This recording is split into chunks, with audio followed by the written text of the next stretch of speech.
How's it going, guys? We are here with a game between Hot Take and Ellie. This is one of the quarterfinal games for us today, and this will determine who moves forward to play OTS this week. I am here joined by Intensified. How you doing, man? Howdy, howdy, everyone. I'm doing pretty well. How are you doing yourself, Mr. Red Panda? I'm doing pretty good right now. So I'm kind of looking forward to this game a lot. I've been really wanted to cast this game. So I really do think it's going to be interesting between Ellie and Hot Take. I always like the underdog story that Hot Takes kind of got themselves into, and with Ellie being like just so close to getting that bye, I think it's going to be really interesting for us to see today. Yeah, some important things to note is we are seeing Listen to the Beat come in as the fill-in jungler for Hot Take. And as you're saying, this is kind of a hype game as we're starting draft, but as we start draft, I'll kind of keep my thought process going. Hot Take is kind of a polarizing team where they're kind of it seems like they fall on, can Axiom hard carry a game? And if he can't, then they kind of just fall apart. Whereas Ellie, for the most part, seems like a more well coordinated team fight team. So honestly, this series to me is like, is Axiom gonna pop off, or is Ellie gonna be able to, kind of smother him? Yeah, I definitely agree in that sentiment. I think definitely the X factor for Hot Take and Ellie is going to be the ADC situation. I feel like, Fallen has been someone on their team that his laning phase hasn't been the greatest going on. And early on in the season, we saw him be able to complement Mega very well. And we've seen throughout the whole season Complex being very consistent and playing for the team very well. So I think even though Complex feel like it's a little bit more superior, I also think that if Fallen can contain himself and control himself in lane, that gives Mega so many more opportunities to be on the map, help out Axiom, which is what we saw them do early on in the season. That will really help them get the advantage over Ellie. So I think he's definitely the player to watch and see how he reacts to going up against one of the best teams in the league. Mm-hmm. Yeah, we do see 4 jungle bans coming out immediately out of Hot and Ellie. We do see Karthus, Sejuani, Xin and Kayn. For the most part, most of these junglers are decently strong right now, and kind of favorable picks for each jungler. We do see a Mordekaiser coming out targeted towards Foja in the top lane. And yeah, like you were saying, Fallen he's not a high impact player, but that's not to say that he's not meaningful to their team at all. He definitely prefers, from the looks of it, AD carry is kind of like the likes of Sivir or Caitlyn, kind of ones that can just get lane priority and allow Mega roam when he needs to. Yeah, we're finally seeing a ban actually be thrown Axiom's way. I was kind of surprised by that they were banning so heavily towards the sub. And we talked about how high impact Axiom is for this team. And are we going to see Axiom on the Ornn? I I don't know Uh, how many times I have to say I do not like blind pick Ornn, especially not B1, but maybe they think, we banned his Mord, took his Ornn, what else can this guy play? And they're just challenging Foja to see what he can do. I don't like this because now it means that Axiom is not on a hard carry champion. But who knows? Maybe they have another secret carry that we don't know about. yeah, maybe they're kind of relying a little bit more on Listen to the Beat and Inferno. They're going to give them a little bit more carry oriented champions and see how well Axiom does with being able to set up his team instead of having to be the hard carry. Obviously, it's not their usual playstyle. We do see a Silas coming out here from Ellie. I'm not too big on kind of not blind picking, but picking him so early that you don't know all the alts. Hmm. So, but he's still really strong pick, and I think that it's one of the better bruiser majors right now. Yeah, I do think, especially Carnage on the Silas. I'm not sure if Foja knows it. Obviously, it's a counter matchup into the Ornn, but they're taking it right away so it can't get banned later on. And they'll probably look to headhunt this Ornn no matter where he goes with the Silas. The Yep, Braum locked away to counter the Ornn as well going into team fights.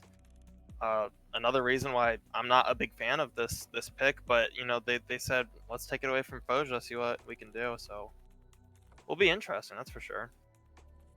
Yeah, definitely they could have baited the pick out, but at the same time, Fozier's been really consistent on it. I think that Braum, obviously, very high impact champion in team fights. He can keep someone like Complex very, very healthy and safe in lane.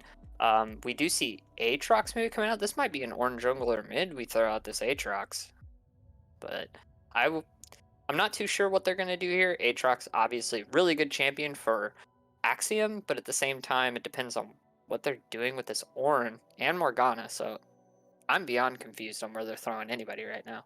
Yeah, I mean, honestly, they could flex Ornn and Aatrox mid, either or, but I don't really like this kind of draft style because they could have literally hid this until, B4 B5, the Aatrox pick, I mean, and took, a decent jungler or a decent AD carry here, just had a strong bot lane. Instead, they're kind of just telling LE like, "Hey, we can give you two winning lanes now," which is not good in my opinion. Um, No, definitely but don't want to do that well, against Ellie. the one problem here though could be that Ellie is now forced to either take a counter pick to Aatrox or maybe get some of the counters banned out. On top of, they probably want a strong jungler here, but honestly not sure where Kip's champion pool is at right now. Maybe Hot is expecting to ban some more of his junglers, and they actually just take the AD carry. Okay,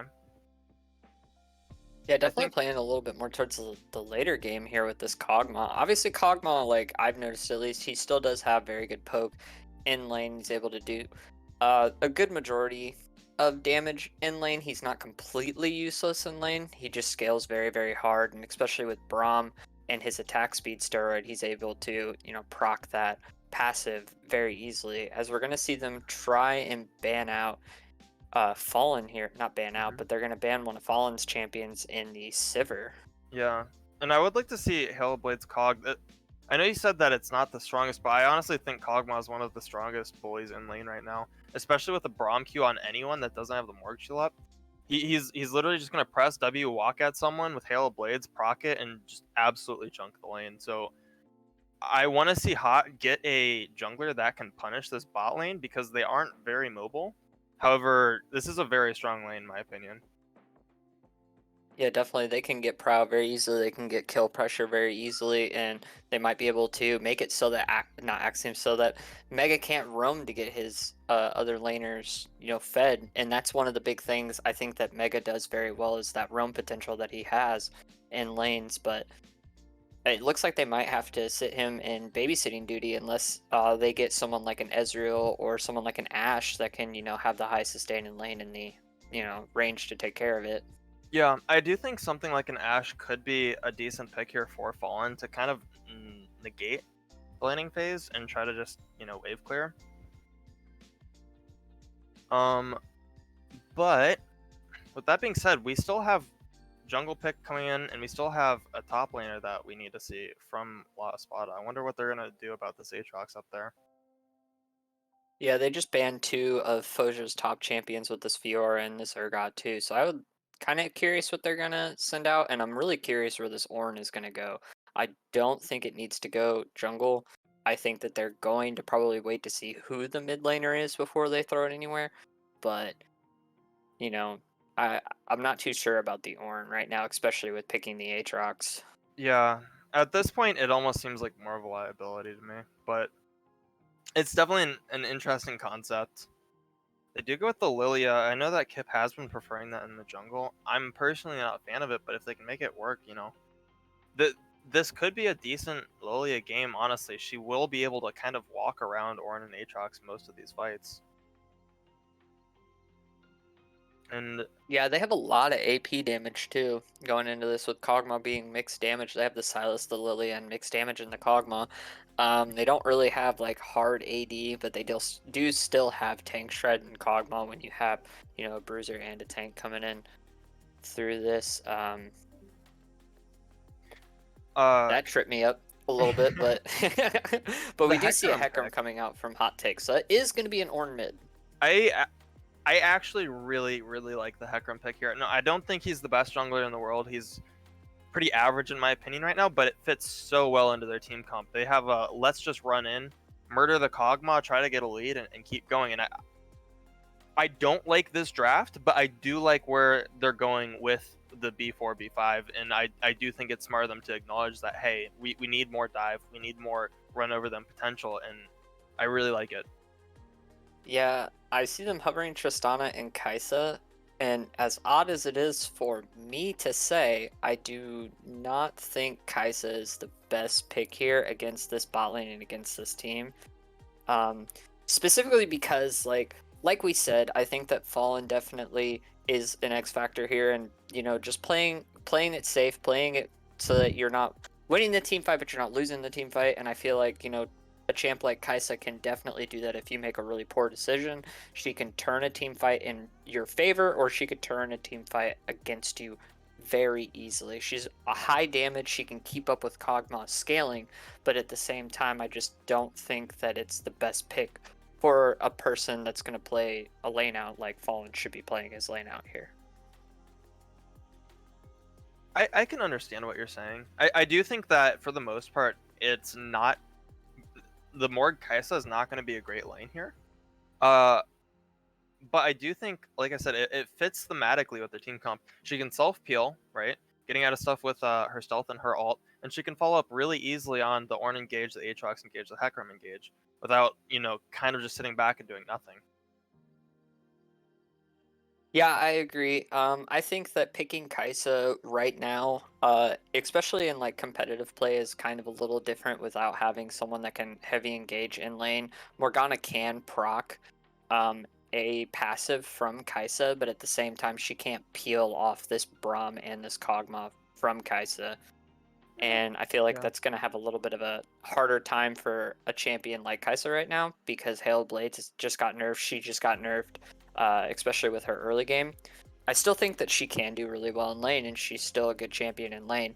But at the same time, I'm not really too big of a fan of the Kaisa Morgana combo unless they also have a bot lane that is forced to play a little bit farther back and are easier to abuse than a Braum Kog'Maw. Yeah. Going back to I guess the Silas. I mean, like I said, hot takes. It seems like they want to get a lead and then keep forcing engages and keep running over, but I think that they might run into problems where the Silas might just get too big of a lead from the mid lane here. Obviously we'll see what's gonna happen. Ornn's slow with his Q plus his brittle procs, plus Hecarim Ghost might be enough to keep Silas down, but if he's able to manage himself a lead, let Lilia get some farm in, I mean, Hot might never even get off the ground. But Yeah, who knows? This is Axiom in top lane. He could also just hard carry. I do want to actually, what I was going to do is bring up Axiom versus Foja right now, the Malphite pick. Hmm. I actually like this a lot. Malphite has very good poke. He has, the ability to sustain in lane. He can play a little bit more back against an Aatrox and mostly in the top lane in general. There's the meme that, rock go boulder, but, it just Hmm. kind of comes down to he also has very high sustain in lane. I know that some teams have done it before where they need to play safe and top and they pick something like a Malphite and then you just have that big burst champion to set up a Kog'Maw, to set up a Sylas. Like that much damage coming through on top of a Kog'Maw that may have rune-ins, may not have rune-ins, but even if he doesn't, it gives you so much potential, and you don't have a lot of ways to dodge it because you have a lot of melees. You only have one Morgana shield, so you only can shield one person. And I think that it kind of sets them back even farther than it did whenever we were talking about Kaisa being able to be set up by the Aatrox, by the Hecarim, and by the Ornn. Um, I do think I wonder if Hot is going to try to flex at all with the Ornn and Aatrox. Try to get the winning matchups with the Aatrox into Sylas and Ornn into Malphite, or if they're just gonna say, hey, you know what, Aatrox is gonna be top, Ornn's gonna be mid, and that's just how it is. Or who knows? Maybe Inferno's actually an Aatrox god. And he Yeah, just that's what I goes was about mid. to say. I'm not too. I've never seen him play Aatrox, but anything's possible. We are waiting for us to get into the lobby. Hmm. I'm not too sure what's going on here. See a Yeah, little bit of some we had a banter. short bathroom break while these Okay. players get going, but should be starting in the next minute or two.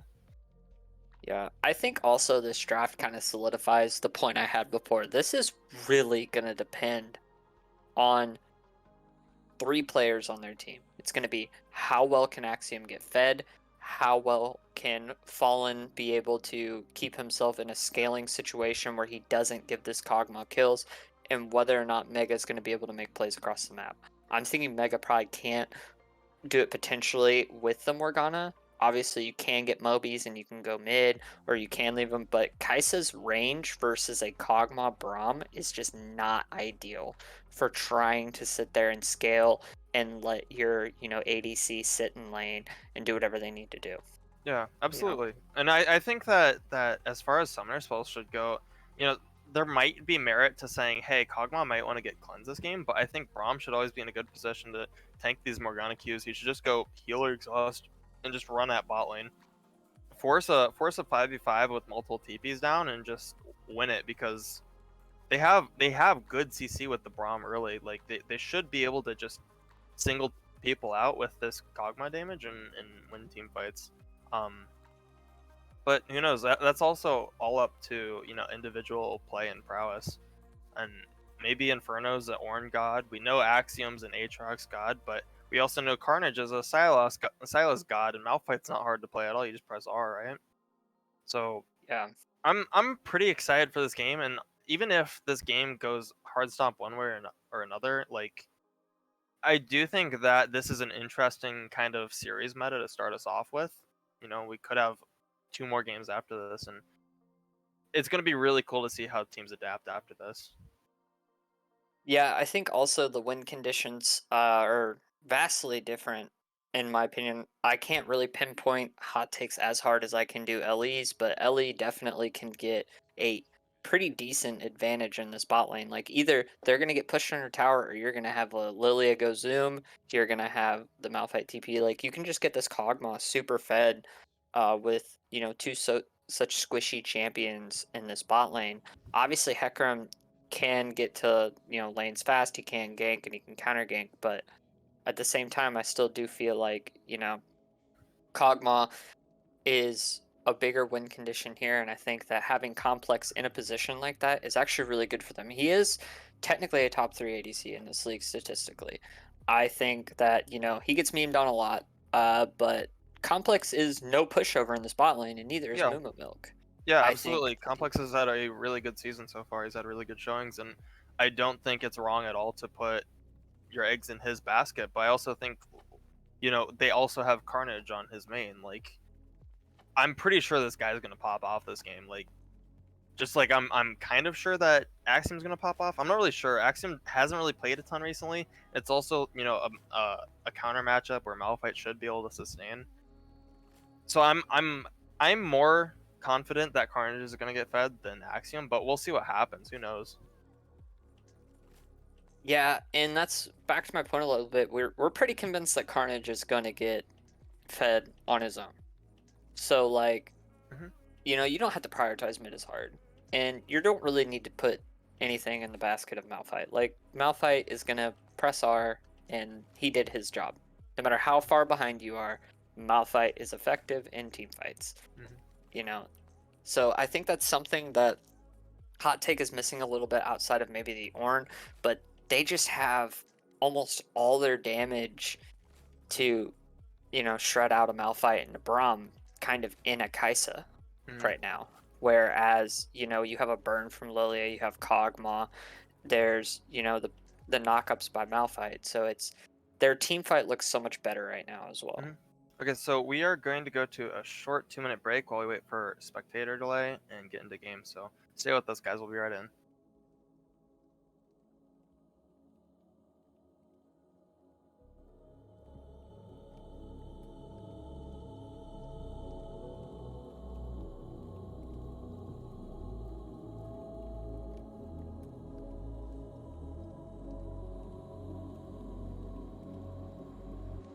Я не был на море.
All right, we are in game, guys.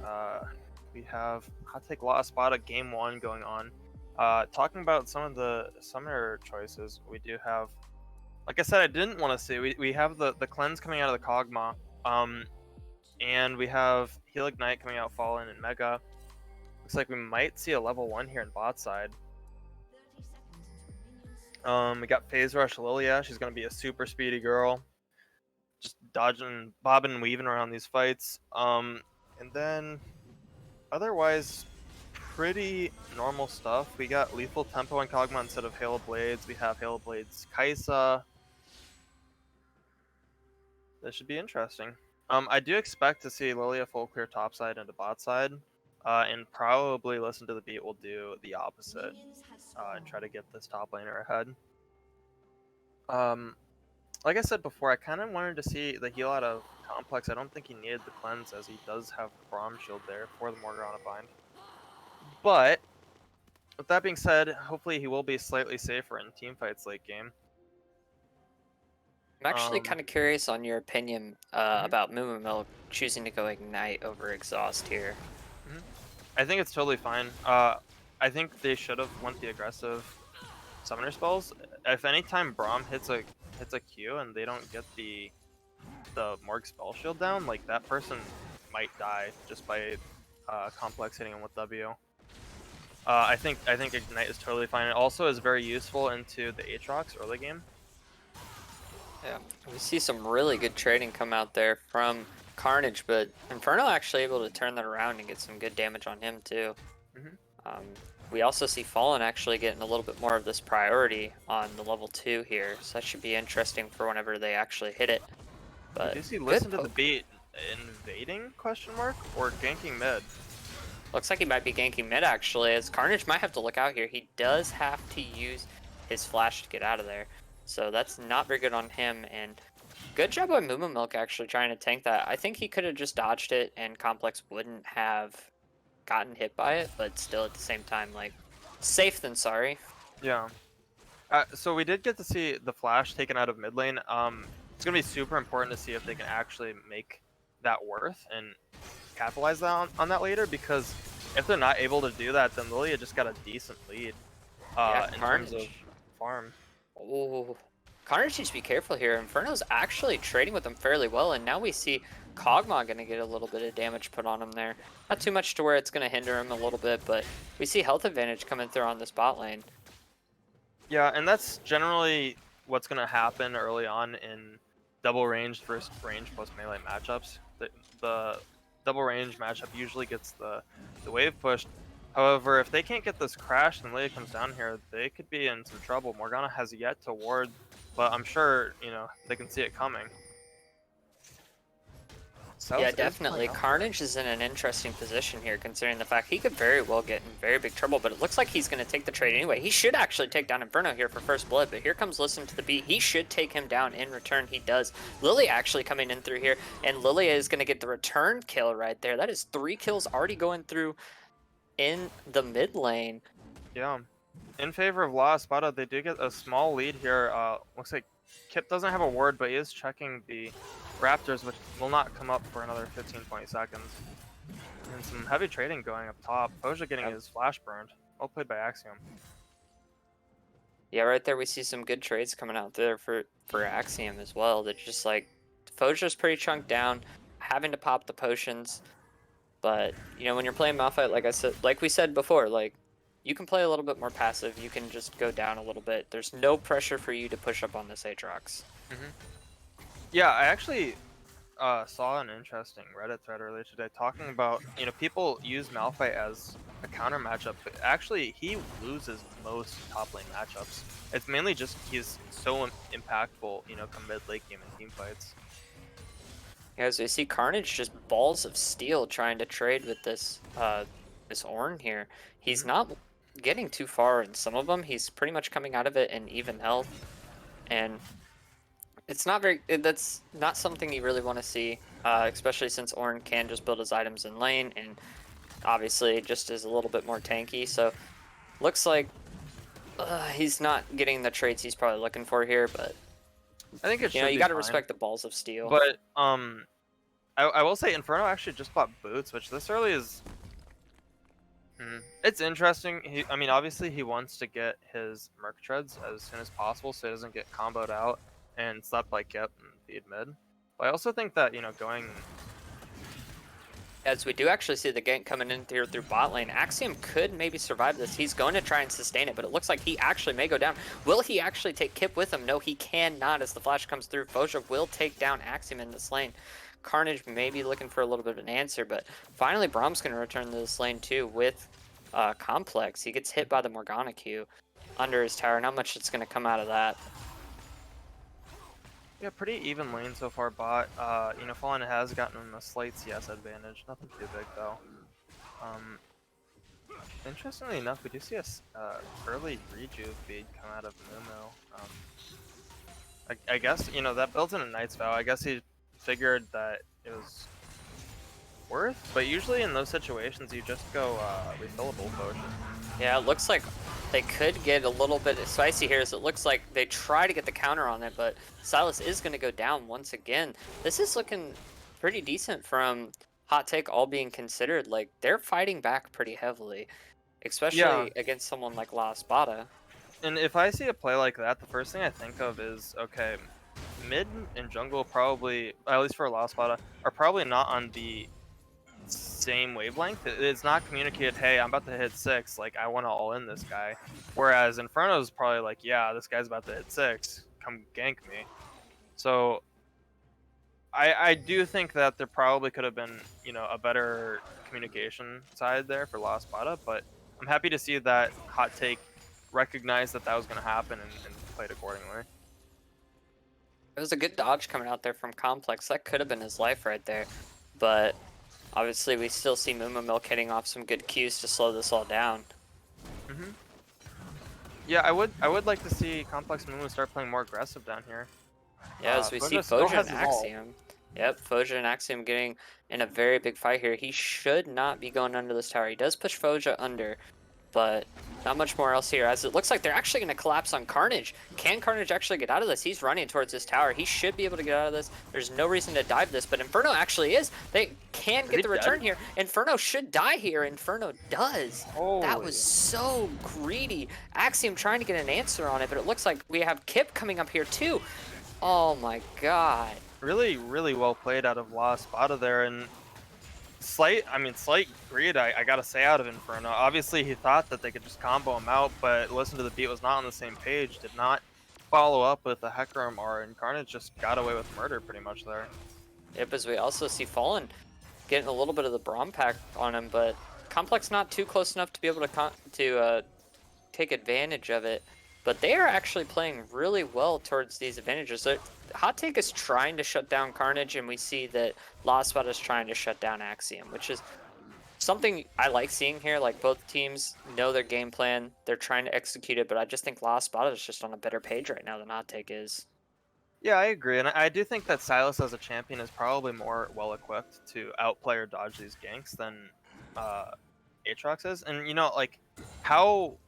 Of course, I'm happy to see them playing into these perceived advantages that they have in these lanes, but it kind of worries me for Hot Take that Axiom hasn't been able to dodge any of these ganks, hasn't been warding, hasn't had any pressure towards him, and that he's kind of just been left on his own. As we Yeah, do we see see Kip up here Lilia. again. And we see Lilia up here in the far bush. Might be looking for something here. It depends on if Malphite actually wants to go in on this, and Axiom was not expecting that. That's going to be a Drowsy coming through. He's going to go down once again to Kip. Really, Axiom is really just smart getting gank out of assaulted. Kip. I mean, regardless of if he was warded up or not, he found the inn in the top brush and knew he didn't have flash, didn't have, or he might have had ult, but he got one shot. Really well played. Yeah, it looks like they're going to try to go for the dragon here.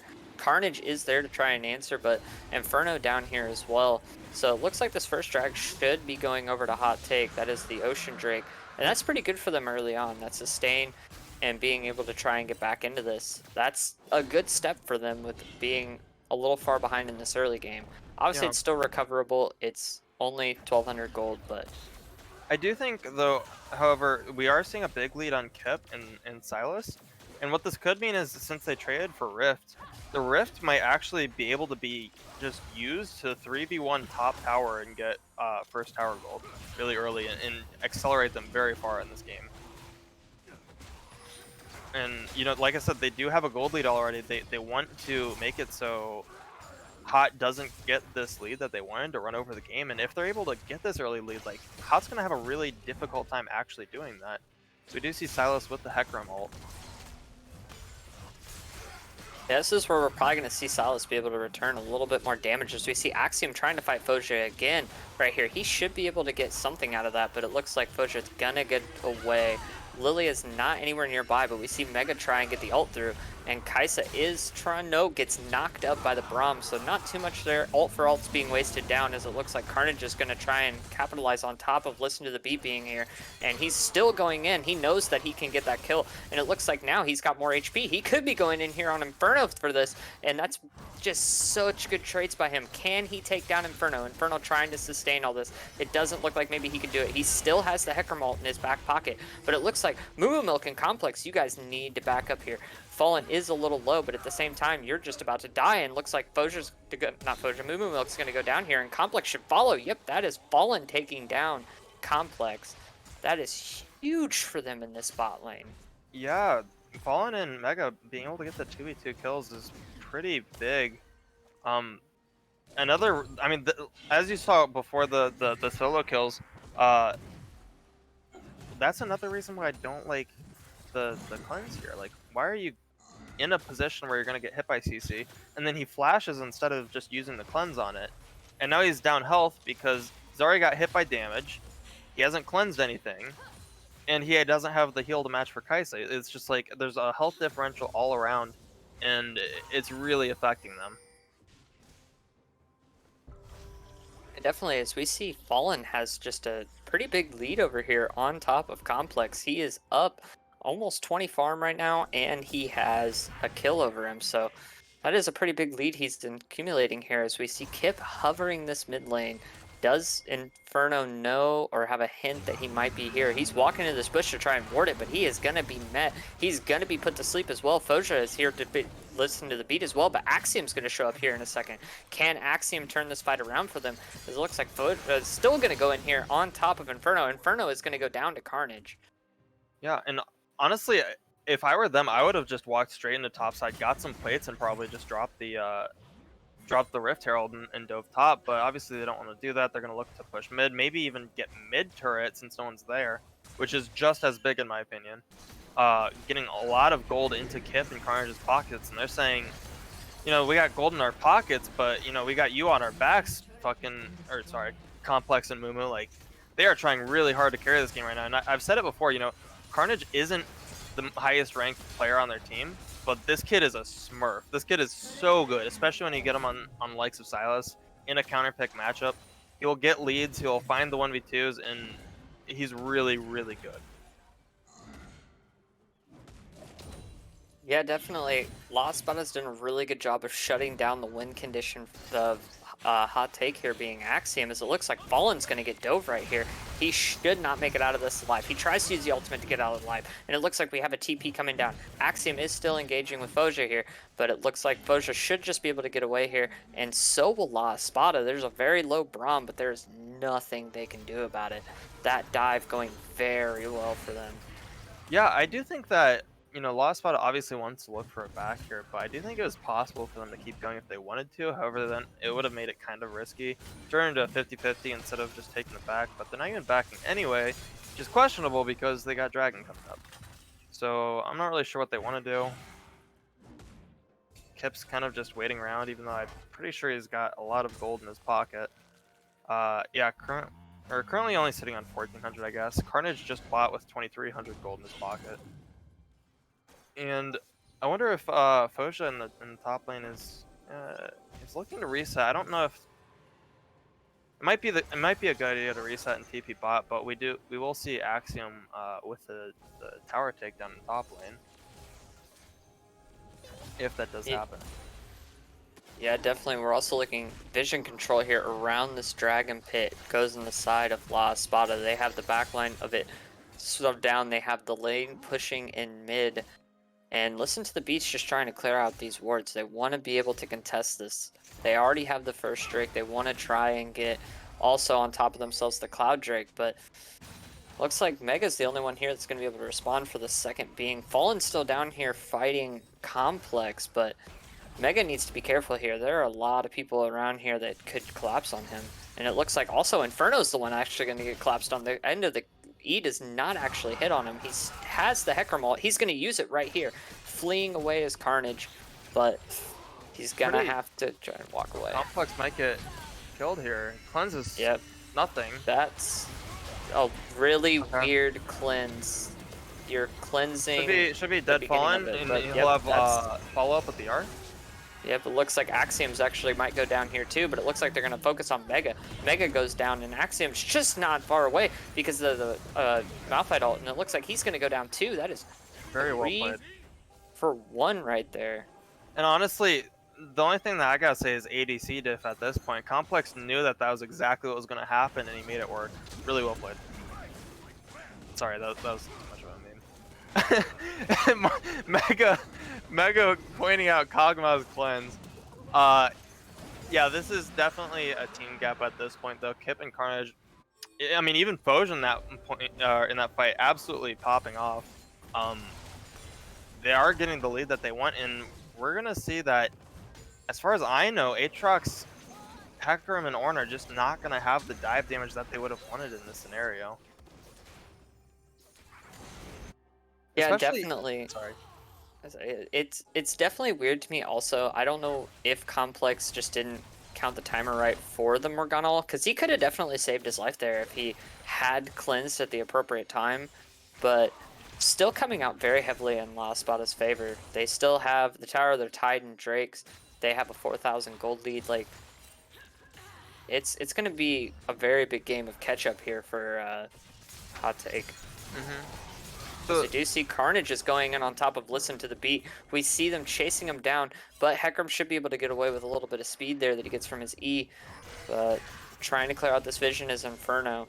He should get the vision out of here, but Carnage is going to return to lane to try and pressure it a little bit more. As looks like Mega actually might be coming up behind here, going in on top of there, and it looks like they are going to go down with the ult. Looks like Complex could be dead here. Complex is going to be dead here. We do see a TP coming in through here for Carnage. Carnage is going to come down here. He could catch out Mega. Mega is going to go down, and it looks like Fallen could be next. Fallen's going to try and get away, but that's 2 procs on there, but Carnage is nowhere to respond to that, as it looks like Kip is also up here trying to take care of Axiom. Axiom a little too far up here, but it looks like also Foge is going to come down here as well. He is going to probably go down here to this turret, but Carnage definitely getting in the backline on this.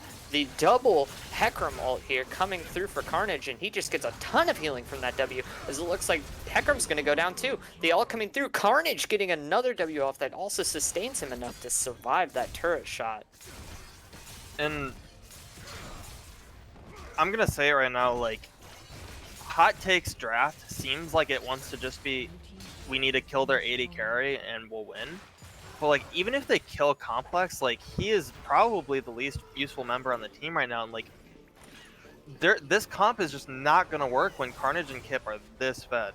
Like, they're just going to have a field day with this game. And I want to keep seeing Carnage and Kip just playing as aggressively as possible, because they're going to win every single fight at this point.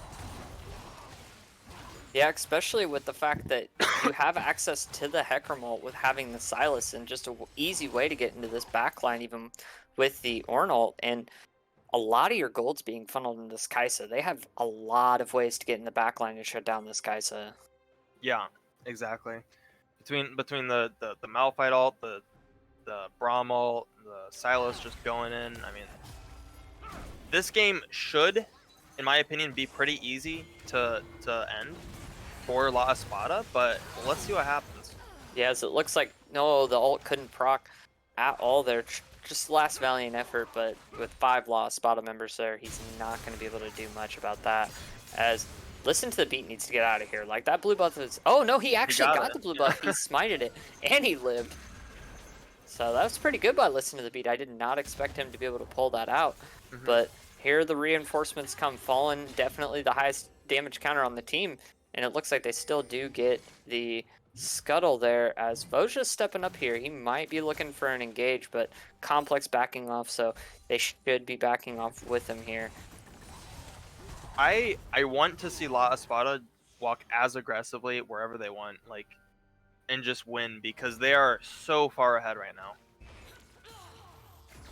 Yeah, definitely. They can pretty much almost do anything they want right now. They have a 6,000 gold lead, and they got 2 players on their team highly fed. And one of the players that's not super fed on their team just really doesn't matter if he's super fed or not. And I mean, Hmm. he's not far behind at all. Yeah, yeah, He he's has still the gonna be 3 putting out kills. damage, but it's just like you don't need him at this point. Like Carnage and Kip are literally just gonna do so much damage, and which is a perfect place to have your team in, of course. Like even if you're behind as Complex right now, he's got to be sitting there with a smile on his face because he knows, like, no matter what he does, it's gonna be really hard for them to lose this game.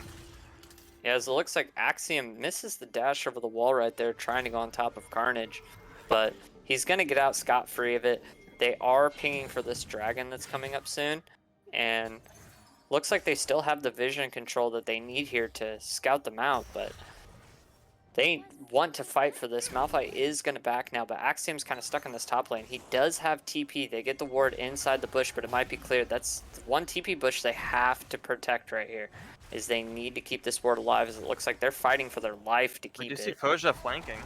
Might get an amazing flank off if Complex is gonna be here for this fight. You better do it now. It looks like Foja does come in through the ult. There's another ult coming in from Silas with the Hecarim ult, as it looks like they are going to try to just get in this backline. It does not look good for them. Axiom is trying to get a little bit of countermeasure here, but looks like Fallen just does not have the damage still to take down these two. And also, Mega should be going down here in a second too. Kip is not in too peculiar of a situation. Axiom does have to get out of here. Nice spell shield actually from Mega. He might go down here still. Yep, still goes down. And the dragon goes down too. We see Infernal Drake coming in too. That When is you're a 5 for complex, 1. I would have liked to see them just run straight to Baron. You know, Carnage has the TP to follow it up, but they decide that they're gonna take a reset after all that gold, and I mean, well deserved, of course. yeah, having this Infernal Drake up too has to be like a dream come true for someone like Complex who, like you said, is a little far behind, but having an Infernal Drake when you're playing ADC just makes a world of a difference. It can bring you back into a game very quickly. Hmm. So we What we are did just see was Kaisa actually did get 1,000 gold from the Silas shutdown there, which, you know, finishes the Stormrazor out of her, and she is still going to be doing damage, but I think it's going to take a little bit more than a Stormrazor to get them back into this game. They are sitting at slightly over, what is that, 5k gold lead, 6k gold lead. yeah, they're sitting at about a 6K gold lead, but yeah, it's going to be really hard for them to come back into this one. I just need one team fight to just go their way and they can start to claw themselves back. But La Espada's just been on the same page this whole time. They've got people ganked up here towards each other. So it's just very hard for them to try and find something when you have so much reinforcement. Hmm. One thing that you can note about Hot Take, you know, they are on the back foot, but one thing that has been true this entire season is just Mega being able to always have a vision, you know, gap over the enemy support. You know, he's sitting at 61, 63 vision score right now to Mumu's 42, which is definitely very helpful if they want to try to crawl back into this game, keeping up this vision, being able to not throw and not get caught out. But I don't know if Yeah. it'll be enough. I don't think it will be, unfortunately, but it is something nice to see them proactively doing every game. Yes, we also see Carnage down here just split pushing this bot lane as all 5 members of Hot Take are hovering around this Baron pit. I do think this is pretty smart, considering he does have TP. He wins the 1v1 against literally anyone right now. Good dodge out of Foja. Well played. Yeah, looks like Axiom's really trying to get Foja in an uncomfortable situation here. Mega's going to join up too. Oh, no, I thought he dodged it, but he does not dodge it. Axiom is actually going to get a little bit more damage off, but here comes the reinforcements. Kip is right here. Mega needs to stay on top of him, but it looks like he actually might be taking his life away for it, as it looks like Malphite also goes in with an ult, but there comes the Ornel. Fallen coming in here also to try and get a little bit of damage off. Axiom still staying in this front line, gets off the Gore Drinker for a little bit more HP, but he has no reinforcements as everybody else has to run away, and this is going to be top tower gone too. This should be Baron, honestly. They got top and support out. Oh, and another catch. Yep, looks like they might be getting Inferno here, as Inferno should go down. Hecarim does ult in through here, maybe take down the Malphite, but Malphite's a little bit of a tanky boy here. He has no reinforcements once again. And Just complex never, snipes. yeah, just never ever together for some of these fights. La Espada is just so coordinated right now compared to Hot Take. Yeah, I mean, like I said, they're definitely a team fighting team. They got their shit together, and you can obviously see it in the way that they're playing, especially with handling this gold lead. What we see going into the next game, you know, if Hot does manage to get a lead next game, how La Espada reacts to that, and let's see if we can see them on kind of the same stance and being able to fight back and maintain priority in games. Sorry, I feel like I just had a stroke. That was one of the worst things I've ever said in my entire life. Yeah, I understand. When you're trying to talk fast, it happens to me, man. Happens to the best of us. I apologize to the viewers who had to listen to me ramble. We do see the third dragon coming up soon, which they'll be able to easily get with this Baron out. I'd like to see them get top turret and mid turret at the very least, but I have known La Espada to kind of end games very quickly on their first Baron, so maybe we can see that happen. Yeah, definitely. We also have some players not too close to the Dragon Pit. They don't have a lot of vision for Axiom to join in on this fight, even though he does have the TP and so does Inferno. So they are trying to clear out this scuttle. They got it, and they're going to go for this Infernal Drake. Mega is going to try and do at least something to slow them down, but oh, Foja could catch him out here. There goes the Spell Shield, as he's going to try and ult to save his own life, but this Infernal Drake's just going to go down unless he listen to the beat can get something going here, but it looks like he's just going to go in the backline against Foja. Foja ults, but there's another ult. Silas actually counters the Hecarim ult for that, and there is another kill coming through, as it looks like Fallen's actually going to get the shutdown, but Fallen should be going down right here. Complex should be able to snipe it, but yep, Complex snipes that kill right there.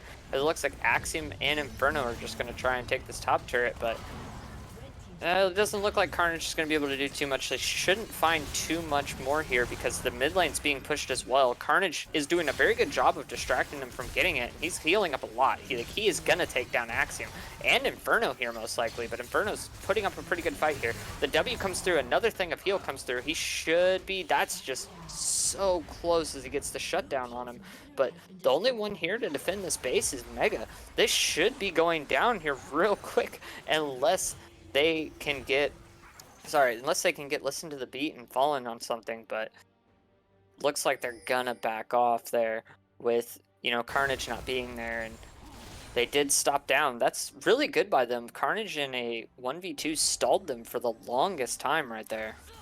I do want to say that I think Carnage actually could have outplayed that, but he mismanaged one of his last E's and threw it the wrong way.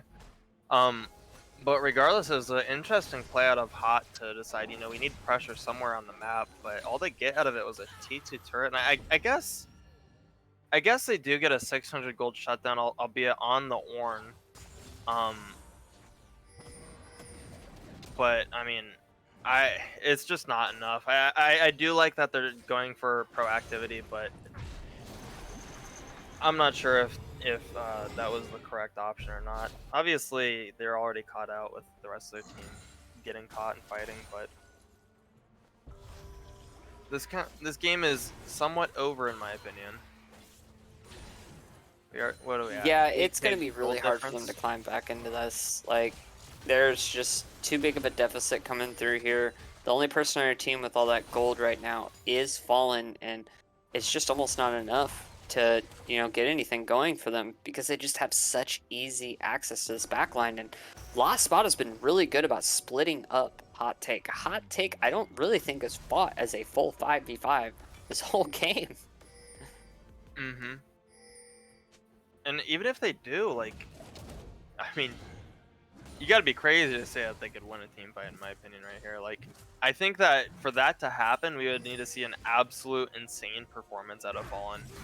And even still, like, Carnage is just gonna be absolute carnage in these fights. Yeah, as Axiom should be going down here. Mega's gonna try and save his life, but Mega might go down here too for trying to Mhm. help him, as he does get ulted, but it looks like also coming in through. He doesn't have the Hourglass to try and save himself a little bit there, but Roja TPing mid. I do think that this is decent play here, catching out the Hecarim. He might have to burn ult as well here. yep, Good, as the good ult ult does out of come him. through, ooh, the ult away, but they could seriously end this game right now. They have I all 5 members here. I completely agree. I think that they should burn this wave, burn the bot tower and inhib, and then start taking the mid turrets. They should be able to siege properly, force hot take to engage into them, and then just end the game. Yeah, 100% as we see the timers coming through are 12 and 8 for both of them, as it looks like they actually might back off here, clear out mid lane and get these supers in the base. I guess it kind of. I understand why they did that. They had 3 ults down still. But it would have been fun at least to see them try to take that fight. Yeah, I think also just playing towards the fact that you don't want to give hot take anything here. And Yeah. if you're taking even the closest of riskiest plays, it's just not worth it for La Espada. Like they're purely in the driver's seat here. As it looks like Kip's actually gonna try and get away here, but could have been a bad idea for Hecarim there, especially with Carnage having the Hecarim ult. So, but yeah, definitely they have the control this whole game. They're pushing in top lane now. They're gonna try and take this tower, and they don't need to make any plays that could jeopardize anything. You just want to take the clear 5v5 that you know you're gonna win in this game. Hmm. And I mean, going back to the points that we made in draft, I think that was an interesting idea to take 4 and B1, but I think that you're focusing on the wrong player when you do that. Of course, we know that Foja's only played 2 champs the entire season, or 3. Now 4, sorry. But regardless of that, like, you literally gave Carnage the perfect matchup mid. And Carnage has been one of the biggest carries for La Espada the entire season on his comfortable pick in the best matchup possible. And it's like, I do think they need to go back to the drawing board and kind of rethink why they're doing what they're doing with this draft. Yeah, definitely. They're trying to get a group up here, but Axiom's still in the side lane. Foja could catch someone out here, but looks like Moo Milk's going to be here to listen to the beat a little bit more off, as Mega has to use his spell shield to try and get out of here, but Carnage is just looming around the corner. Axiom is not here for this fight if something does break through, but they have good vision. They shouldn't be able to contest this Baron, though. This Baron's just purely belongs to La Espada. They have the Inferno buff. They have everything they need. Now they're going to have Baron. So they could just push this one in. Like, there's almost nothing they can do, especially if they catch Axiom out here. They just might catch Axiom and Inferno out. I think So I think Foja is literally just walking menacingly at them. It's doing a pretty good job of it too. you got to be afraid of Rock, man. But yeah, listen to the beats, trying to maybe get them off this tower a little bit, but shouldn't be able to do too much here, especially with this cannon and the backlines having just the range it needs to have to, you know, tear down this turret. The We see stun does Carnage hit. walking here, but I honestly would have preferred him to just literally just TP in while their waves are here. I think him walking wasted way too much time. Obviously, it's gonna work out fine, but I don't think it was very efficient. Yeah, definitely. As we do see a last-ditch effort has to come here through this team. Like, all the ults are up, everything except for Lilia, but all the ults, pretty much except for Lilia, are up. They're gonna try and go in here on this. The Hourglass is actually being popped by the Lilia, and the Ornal does come through, and they're going in. Looks like this could be the very last thing that we see from Hot Take this game, as Axiom tries to get his ult in, tries to heal up from all this damage, but he's not going to be able to do it with the Ignite coming through from Braum, as it looks like also they're going to get another kill onto Fallen. Carnage just going straight into that base.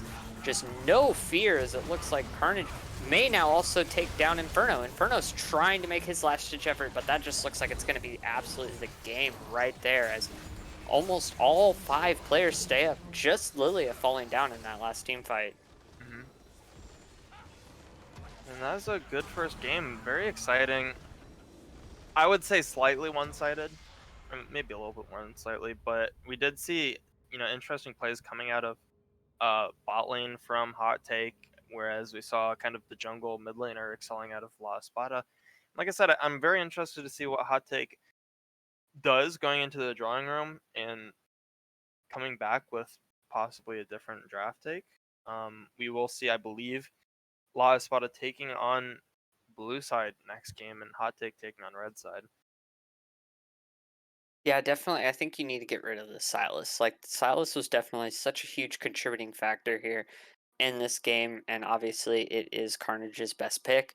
Hmm. And he really showed it this game. 15, 4, and 6, being able to do about, 34,000 damage, the most damage in the game.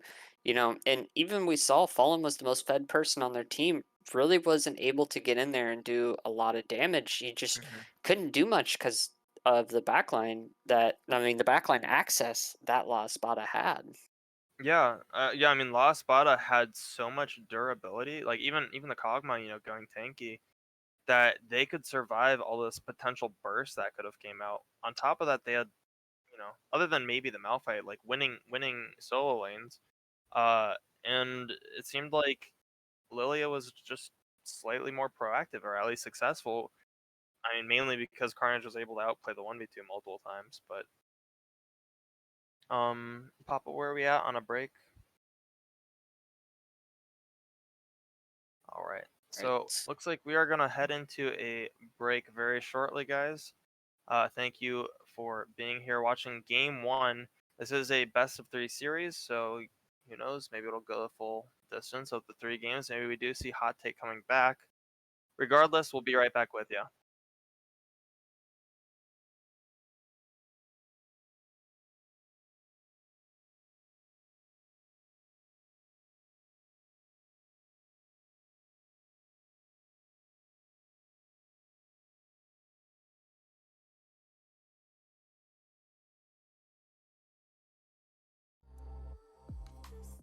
It's dark out.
空はもっとずっと近かった。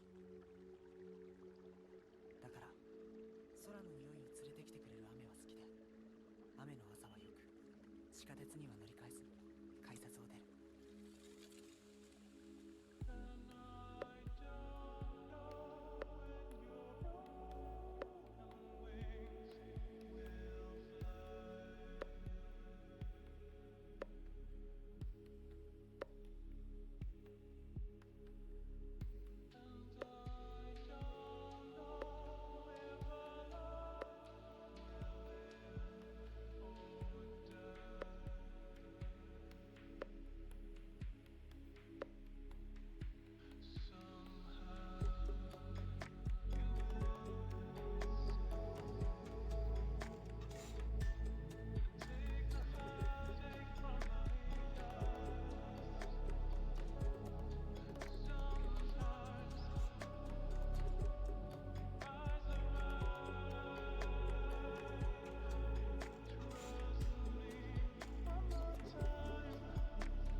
All right, guys, welcome back. We're going to head into the Game 2 draft. We already have bans rolling on through here.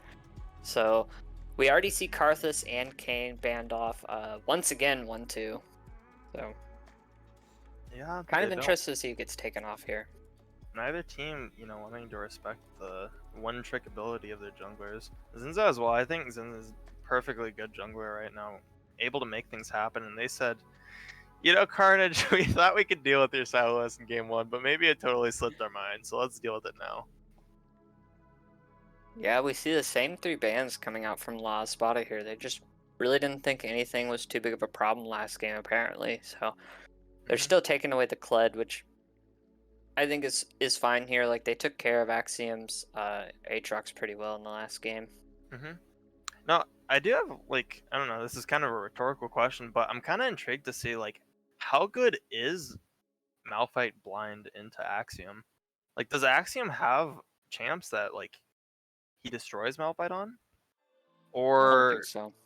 is it just a good weak side for La Espada that they can take most of the time here? And I'm wondering if we're going to see that, because I think if they don't take it early... Oh, never mind, we just get to see a Mordekaiser. That was easy. Yeah. So we just I'm see... interested to see if they do answer with Aatrox again, though. Yeah. Yeah, I mean, the Mord blind, he's obviously saying, I think that I can do fine in any of these matchups, so we'll see if that's true. I mean, I do think we've seen, Foja dropping the ball on the Mordekaiser lane, once or twice maybe, but we do know also that he's very proficient on this champion. Oh, and the Aatrox just right away. Yeah, I mean, you don't see Axiom play too many champions, and like you said, he hasn't played a ton recently, so keeping him on the comfort pick, I still think is fine. I don't think that the Aatrox was as high of an impact, but just keeping your star player on such a comfortable pick is probably your best bet when you're sitting with Hot Take right now. Yeah, I agree.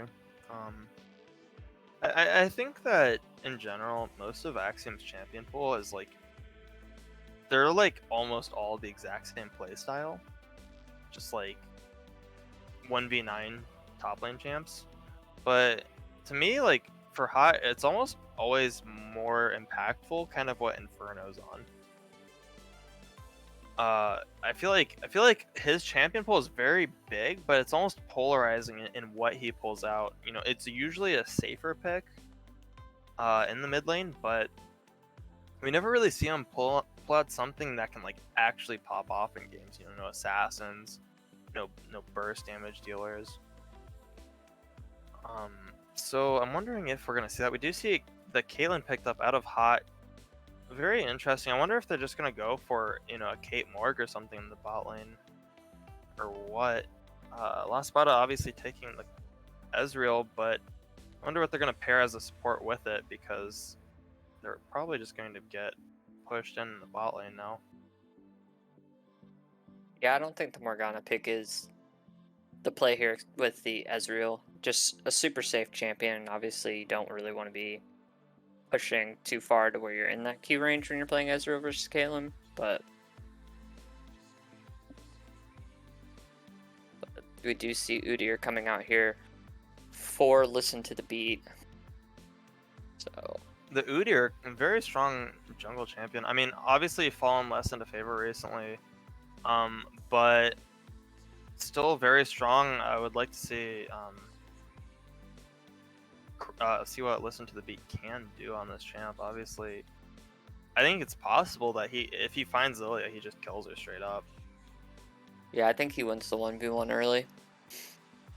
So, especially in like at Scuttle and everything, I think he still wins the 1v1 early. Mhm. Yeah, so we do see the Morg getting banned anyway out of Hot. I think it's fine. And then the Viego follow-up ban from Hot. Let's see what else they have on their plate. I wonder what Hot is gonna pick out in the mid lane. I would like to see, you know, maybe something like a Syndra or like a Control Mage out of Inferno. I'm not really sure if he plays it though. It is interesting that they're taking out the Viego. Obviously, a very strong champ. Does give them the AD damage that they want in the mid lane. But they are going to take out the Braum. Ezreal Braum being, you know, one of the better supports to pair with Ezreal here. Mm-hmm. And we see the Morgana gone too, so you're not going to see the really OP bot lanes right now. I still really want to see Mega be put on a roaming champion now that you have, you know, fallen on a little bit of a safer champion. But that's just my opinion. I think that they're Yeah. probably still going to hit hard on something else. Yeah. Fallen is a really interesting Caitlyn player. He doesn't max his Q, he maxes his traps instead and tries to freeze lane, which, I mean, I'm not a fan of, but that's something that they can play around, at least if they can get these freezes and get in controlling positions. I generally prefer Caitlyn's, you know, just hard pushing, playing to always have the lane advantage, getting turret plates. I wonder if we're gonna actually see this Yumi. I mean, I don't mind Yumi with an Udyr and an Aatrox. There we go. We got the karma. I was about to say I don't think that we want Yumi on a player like Mega for Hot Take. Mm-hmm. I think that it's good for your comp, but I think that Mega is just too big of a playmaker to kind of throw him on a Yumi. Mm-hmm. You know, honestly, I don't know if he plays it. I kind of assume he plays it, but I kind of feel like Inferno's karma could be pretty good here. It is a flex pick, and it could make it so, you know, Mega down in the bot lane gets a very big counter pick. We do see Ezreal Rakan, pretty decent lane, honestly, very safe, but able to get engaged also. Yeah, So I I have do- to assume that karma is going to go down to Yeah. Mega though. His karma's just really good. He has a lot of lane presence with it, Mm-hmm. but And and I wonder what we're gonna see out of the mid lane here for Carnage. I would like to see something like a Lucian, some AD damage, but I don't know if he plays it, and his pool is kind of pinched at the moment.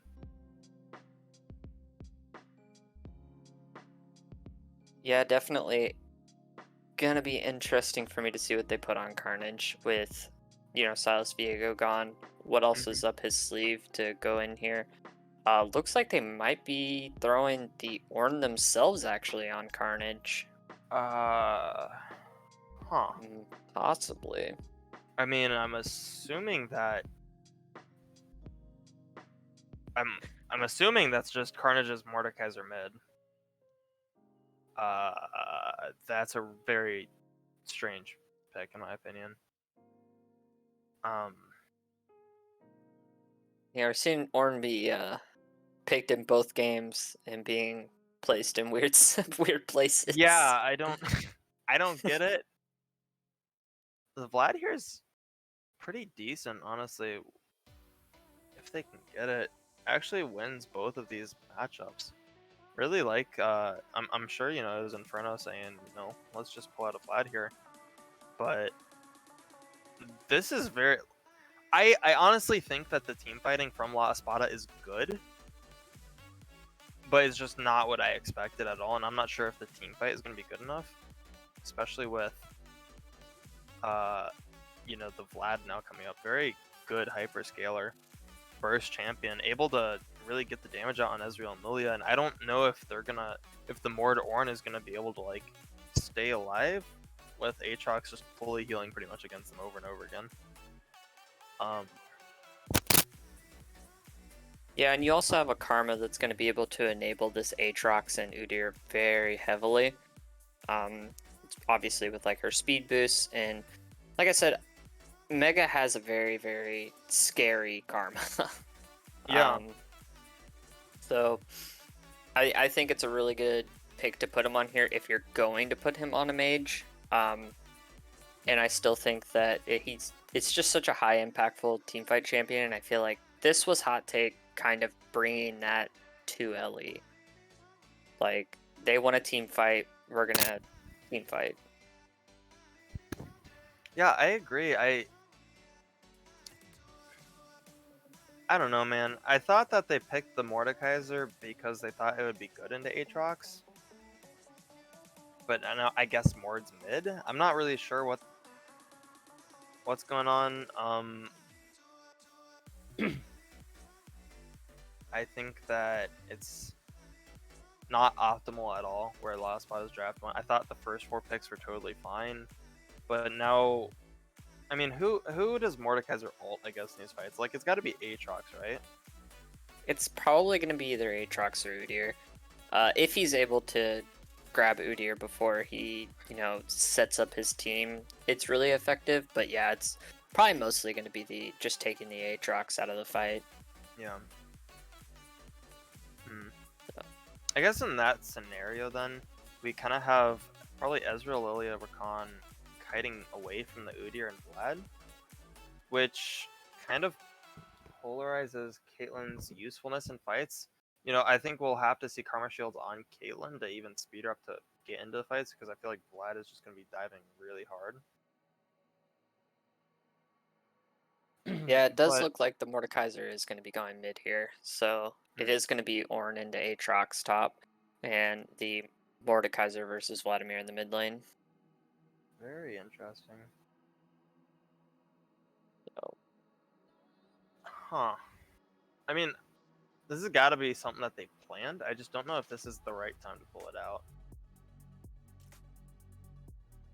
yeah, I mean, you are up. I mean, no one, suggests being cocky. They are up 1 game.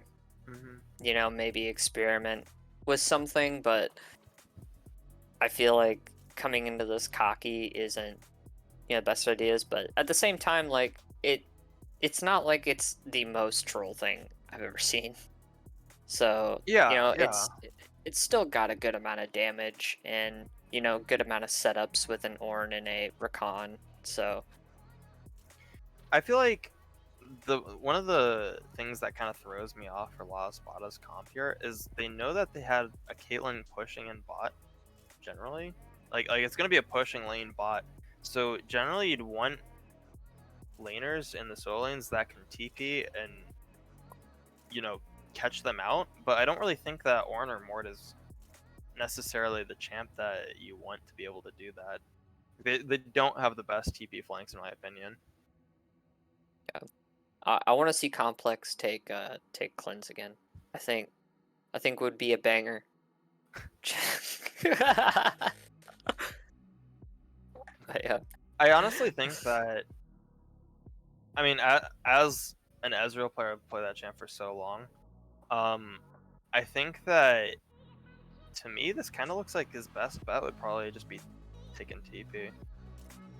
And having heal on Rakan, just perma pushing or trying to perma push lane and even it out with Qs. Obviously, you're gonna run out of mana eventually. That's why you take TP to back tier and get more time in lane without falling behind and getting a CS differential. I don't really think other runes or spells are necessary.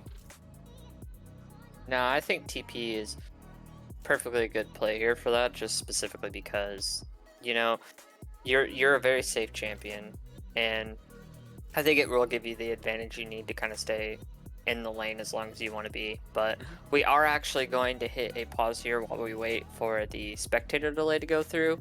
So don't go anywhere, guys. We are going to see game 2 of LE versus Hot Take when we come back.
All right, welcome back, guys. We are here with game two between Hot Take and La Espada. Game one came out in favor of La Espada. Hot Take hoping to come back here and take this one to game three. So, Yep. This is going to be a hype matchup. Interesting team comps all around. We do see Carnage actually taking Ignite instead of TP in the mid lane. Going to make for some interesting team fights bot lane, possibly. We do see Fleet Footwork out of the Caitlyn, wants to sustain against this Ezreal poke, as well as heal Ignite in the bot lane. And we do have a Ghost Udyr, which will definitely help get on top of this Mordekaiser and Ornn. And we do see a possible invade here. yeah, they're just going to sit in this bush right now. They are backing after getting the ward down, so it's probably just him going to switch over to the red ward. Not red ward, red trinket afterwards. Yeah, he just wanted to get the vision down and take the red trinket. Yeah, and while I do think La Espada is probably the favorite in this series, this looks like a hard game for them, honestly. In my opinion, they have pretty much 3 losing lanes. Also a losing jungle, in my opinion. So I'm very intrigued to see if they're able to get advantages anywhere or come back into the game. But as long as Hot plays correctly, I think that this could be an easy game for them. Yeah, definitely. We do see that Lilia did start her Raptor, so that gave Complex a little bit more time to get into lane and be able to get some of this farm he needs to keep up with this Caitlyn. But Mhm. outside of that, we're just probably going to see some traditional stuff here for a second. Yeah, and he's gonna take a poke like I'm sure you know best from Mega's Karma. Oh, do I ever. Yeah, I'm intrigued to see if they're able to actually get any pressure at all in this lane down here. It kind of looks like they're just gonna get shoved in 24/7. Yeah, they should just be able to do whatever they want right now. It looks like they are going to speed themselves up. Yep, Mega getting off those Qs. And he is deadly accurate with those too. Like, Complex has to be a little careful here if he does want to step up ever to farm against Mega. But it looks like Axiom is going to step up against Foja. Doesn't come out very favorable in health after that. But Complex has been fairly accurate with his Qs, even being able to proc Mana Flow Band. So he's been able to get some free mana out of that. Yeah, I don't know if it's gonna be enough. This is gonna be a tough lane. We already see, even if he gets all these 4 minions, he's gonna be at a 6 CS deficit, missing a wave total of CS. Fallen, doing pretty well in both of these laning phases so far. Yeah, definitely. He was a player I really wanted to see do well this game. I think that him doing well has a very big impact on Hot Take, especially since you kind of just expect Axiom to come out on top. But Axiom is going to step up with Foja here. Foja could come out on top of this, but it looks like Axiom's still going to try and fight this. He is starting to get the health advantage, as it looks like Listen to the Beat's going to come up too. Pox the Ghost. Oh, but here comes reinforcements. Inferno needs to kind of get out of here a little bit more. But Axiom just going in on top of Carnage here. The Ignite goes on top of Axiom, and that's going to be First Blood heading over to Carnage here. As it looks like Kip is going to try and fall back here too, but Listen to the Beats right here top of Carnage. Carnage has to run away here. Listen to the Beat can just get very well on top of him, as it looks like Ornn does get the knockup onto Inferno, but Inferno's going to be able to escape too, as it looks like Listen to the Beat gets a double kill in this bot lane, as we also see, not the bot lane, the top lane, but we see this bot lane just being able to push in Complex still here. And that's the power of this Udyr in these early skirmishes. Like Lilia is gonna get poked out and just get one shot if she stays in, whereas he has consistent damage with this Conquer. And honestly, even though Carnage got the first blood, that in my opinion that shouldn't have been a fight that La Espada was willing to take, and they did anyway. Yeah, as we see Complex also in kind of a tight situation here. He's out of mana. He's got to be very preservative when trying to farm with these Qs. We saw him miss the cannon, and he is Yeah, taking a pretty big deficit in this farm. yeah, and as I was saying, I kind of would have liked to just see a teleport come out of him here, just so that he could keep up in the CS and not fall too far behind. But he's down already, and we're gonna need to see it back from him at some point unless Lilia wants to come down here and push out this lane. It looks like Fallen and Mega are securing some vision, probably just gonna push this lane back in. Yeah, we did see Bot Scuttle come out for Lilia, so they're just going to place a ward in this drag pit to be able to make sure Lilia doesn't do some cheeky shit and get into that dragon pit. Yeah, and we do see a very, in my opinion, very unusual build come out of Listen to the Beat here on Udyr. It looks like this will probably be either Stridebreaker or Gore Drinker. On him, usually you just see full tank Udyr, but I guess he's figuring, hey, I got a lead, I'm gonna use it and keep getting fed. It's gonna be interesting to see what he can do with this. It's probably gonna be a Stridebreaker just to get on top of the Lilia, but he also has two decent targets with the Ornn Mordekaiser for Gore Drinker. And we see Axiom trying to take these aggressive trades. Foja is able to get right on top of him, though. As Axiom does hit 6 before him. If he is able to get a couple more hits here on this, he could take him down, but it looks like Axiom's going to have to back off before he gets himself killed right there. But Inferno also trying to take these trades. He's able to sustain just about as well with his healing. And I honestly didn't notice how much healing was on this team until right now. But looks like they are going to go on top of Carnage. The stun does come through, but it looks like Listen to the Beat's going to be put into the death realm. Will he be able to escape out of it? He's going to roam around here a little bit. He runs to his tower to give Inferno a little bit more of an advantage here, but it looks like Carnage is going to continue to try, but no, Infernum does take him down with the sliver of HP he has, but able to heal up pretty quickly as Vladimir usually is. Yeah, decent try out of Carnage there on the Mordekaiser. Obviously, just barely missing the E on Udyr, him walking out of it. If he hit that, I mean, that it's possible that was a 1v2. But Carnage is playing well so far, but I think that he's gonna probably have a hard time continuing to do well in this game against this Vladimir as he does scale up into him. And also, Listen to the Beat, just getting an advantage. He's probably going to be able to make sure he gets this early dragon too and start snowballing dragons for them. Yeah, as we see Mega just constantly being able to sit under this tower and even poke down him at what actually we might see a little bit of an engage here on this, but nope, actually Inferno is able to get out. We do see 2 tower plates going over in favor of Fallen. This is what you like to see from Hot Take right here, is Axiom's just taking the trades once again. Like, even after last game, just being able to keep your mental together, go into the next game. And they're doing very well here in the early game with a 1600 gold lead. But we do see Listen to the Beat hovering around this dragon as we see about everybody going through here as Axiom's keeping Foja pretty preoccupied right now. And it looks like Carnage is going to go. No, Carnage just takes a little bit of a chunk of HP. So they could get this dragon here. Not much Moo Milk and Complex are going to be able to do here about this one. So this should just be first Drake heading over to the side of Hot Take. Yeah, I think Listen should definitely be able to get this drag, clear around, and probably even contest of the Rift as well. Lilia kind of spending too much time in her bot side here, not clearing her top side or trading objectives or ganking top. And I think Hot is definitely off to a good start to this game. As it looks like Mega's going to try and get on top of... Oh, no, and even the trap goes through, but we're going to actually focus up here on Axiom, who could be taking down Foja. He flashes under the tower, and that's Axiom getting a kill on top of Foja here. He should live out that turret.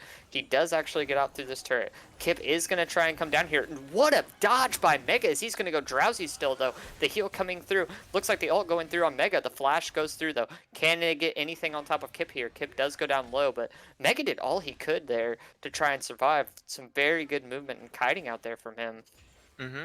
Yeah, good movement out of him. Unfortunately, not enough into the, the Lily asleep and Rakan charm. Very well played out of them to secure that kill. And Complex doing what he can to get this lane shoved in so he can get a good back off. Yeah, it looks like he is going to stay a little bit longer, try and see if he can poke down and get some turret plates, but it looks like Inferno's going to try and step up on Carnage here. He does have the sustain still to be able to do this, as Carnage is going to back off, not try and take too long of the lengthy trades against Vlad. But Complex actually not backing here. He's pretty low on HP, and we're seeing Mega come in here again and get the stun off. Fallen's not there to capitalize on it, but it looks like he's going to be there now. Can he get the kill on top of it? There is an Ignite, and we do see Complex and Moo Milk having to back off here. That was a massive overstay in my opinion. I am not sure why they didn't just take the back when they could. Now they're going to see themselves at maybe even another plate down as well as a wave. And On top of that, Mumu no longer has flash to get a flash engage off later on. I'm not Yeah, sure so why they stayed. Inferno and Carnage here are just going to battle with each other as, ooh, Carnage Wow. actually is able to come out on top of that one. But it does look like 3 plates going down to this bot lane right now as they're just hungry for more. They can still do this and chunk down this one, but they do see Moo Milk and Carnage coming back towards this lane. It looks like Kip is actually going to try and shut down Axiom here. The knockup does come through. He could be in some big trouble here. He has no ult. No, he does have ult. He just negates not to use it here. So that is a shutdown onto Axiom as they are going to look like they're going to hover around this Herald here. But listen to the beat, trying to push him off of it, trying to keep him a little farther back. The chase is coming through here for Kip. Yeah, it looks So like he'll probably just take Herald, or not Herald, just the Scuttle. I don't really expect them to take the Herald here. It kind of takes a little while on Lilia, as well as Ornn doesn't have the best damage for it either. yeah, they are trying for it, but Vladimir's coming near here. Carnage is right on top of it, but we do see a TP coming in here through Axiom. They are now on top of it. They have to back off of this, but here comes Carnage. Here comes Lily, actually, the Drowsy coming through. Nice by Vladimir to be able to go into his blood pool to get away from that, but it looks like Inferno's actually going to go back into this, and Carnage takes down Udyr, but it looks like they're also going to try and take down Carnage here. Moo Milk taking the roam here, trying to charm up here. It does look like Axiom's going to go down as well as Carnage just coming through on this Mordekaiser with a triple kill. Yeah, and beautiful roam there out of Mumu, knowing that his team's calling, we want to do this rift, we want to fight for this, and really well executed by him to be there for it, really setting Carnage up to carry this game yet again. An interesting pick in the mid lane, but working nonetheless, playing it beautifully. And on top of that, even though he went down in that fight, Kip is making this Lilia look pretty good in these fights, really setting up his laners. Yeah, and they've already brought this gold lead back in their favor right now. So definitely also with that Rift Herald, they could send it either. I would like to see them send it top. They can get first turret doing that, but listen to the beat's going to come here and try to push Foja off this. Looks like he's actually going to come through here, try to get the stun. Can he take down Foja here? He's going to get a lot of damage off right now, but Foja just being able to push him back. The smite actually does come through, and there goes listen to the beat being able to get a kill onto Foja. Yeah, and that looks like it is going to be a Gore Drinker Udyr coming out. Not really. I guess Foja didn't have his flash. He must have just had his E up late. Wasn't expecting him to die there. I think he could have easily walked out if he wanted to, but he thought that maybe he could turn it if he fought a little bit. Kind of Yeah, greedy play out of him. Yeah, a little bit. I think that he definitely could have escaped. He was close enough to tower, and Udyr had already taken 2 tower shots doing what he was doing right there. So I do think that Gore Drinker, even though Kim Tank was the natural thing to take on him, I don't think Gore Drinker's too big of a troll, just the healing you get from it whenever you're trying to be in the midst of a team fight. But it looks like Inferno being able to chunk down the rest of this wave, but not going to be too much whenever you have a Rift Herald in your lane, but it looks like Axiom's going to try and take some engages on Foja. Inferno is in a little bit of trouble here as he's taking a lot of damage. He's about to go down in the death realm, but that was Holy. not good by Carnage doing that under the tower. It looks like Axiom might go down here to Foja. Foja tries to get him. He does flash away, and it looks like also Karma down here going down, and it looks like Axiom, yep, there's the death toll on him. Looks like Listen to the Beat's going to try and take down Carnage here, but can he do it? It looks like nope. The Carnage is Oh just my way too God. fed for this. And in a matter of 30 seconds, every single member from La Espada just completely gapped everyone on the enemy team. Holy. They made a statement. They said, we might have losing lanes, but we're going to destroy you anyway. And they did it. Yeah, Insane definitely plays that all around fight. the board. Yeah, definitely that fight at the Rift Herald put them at such a huge advantage as they're looking to maybe do something against Fallen here, but the lane got pushed up a little bit too far for Lilia to be able to dive that. Hmm.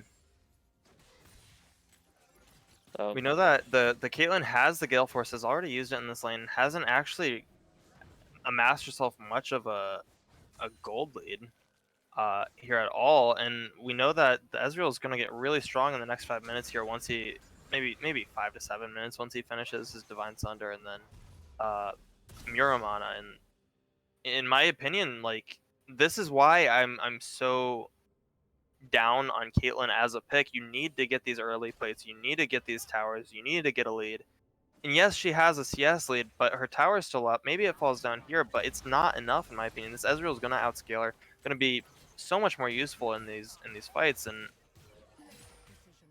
I Yeah, we do see oh, that's a big Complex chunk. actually able to chunk them in there, so they do have to back off of Kip here. They almost took this tower. It's literally one shot away Mm-hmm. from going down, but we already have first tower being taken by Ellie, as we do see trying to get in here, and it looks like they are going to get the charm off on Mega. Mega could fall down here if he's not careful. It looks like Complex is gonna try and go for a risk play there, but it's not really risky actually. He's just gonna be able to walk away. But Axiom needs to be careful. He is trying to get too much done right now, and he is so low HP. Like this is Oh just my one shot from Kip, gosh. not Kip. Carnage is just gonna kill him here.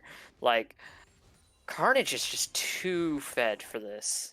You know when you go into like your solo queue games and you have that like that guy with like Asian letters on your team, and you're like, oh, I guess I'm about to get carried. That's Carnage. Like like this guy is absolutely nuts. Just literally 1v9ing in this game. He walked it down mid and solo killed Axiom like under his T2 turret. Like this guy is a pop off player. Yeah, definitely is. Like we said before, like Hot Take had a pretty decent advantage here going into this, but now they're down 4K gold. Oh, And it's looking terrible for them, honestly. I mean, well, yeah, like I don't know if this is redeemable. On top of that, like I'm not a fan of this Gore Drinker on Udyr. I don't think it provides him mobility that he could get from either Stride Breaker or Turbo Chem Tank, and I don't think it gives him the survivability that he wants either. Um, on top of that, like where is Vlad safe farming now? Because like literally Carnage has just been solo killing this guy. yeah, as it looks like Kip and Foge are actually going to go in on Axiom here, and it looks like Axiom's going to go down immediately, just not having anything to go off of here. As Listen to the Beat's going to try and escape here, but he should not be able to with that. Oh, nope, the heal and the shield are going to come through to save him there. Mhm. But Yeah, very. I'm not really sure what he was doing there, but I guess there's a good roam out of Carnage to meet him. We do see top lane turret going down, and Lilia able to counter invade, getting a CS lead over the Udyr. And I'm not sure. yeah, definitely. As it looks like even the bot lane tower may go in the favor of La Espada here, even though it's like one shot away. Like, no, they should probably be able to take it with these backs, but if they're smart, they could probably stop this back from Moo Milk, but this should be the tower going down for this bot lane here. Not that it's going to make too big of a difference. You're just so far behind in gold, but it looks like Listen to the Beat just going to bop and run. He is not allowed to, though. That is the death realm for him. Kip is right here to take care of Inferno as well. Listen to the Beat just trying to run away, but there's a Foja right there on him. Like, you just cannot get away from this guy. Carnage is just popping off this game. Yeah, and listen to the beat. You know, he denied Fate one time, but he couldn't do it the second time, I guess, with Carnage literally sending him to the Shadow Realm and deleting him from existence. This is going to be most likely. I would like to see them get Rift first, or at least sometime, and then Dragon. I think it would be wrong if they didn't get them.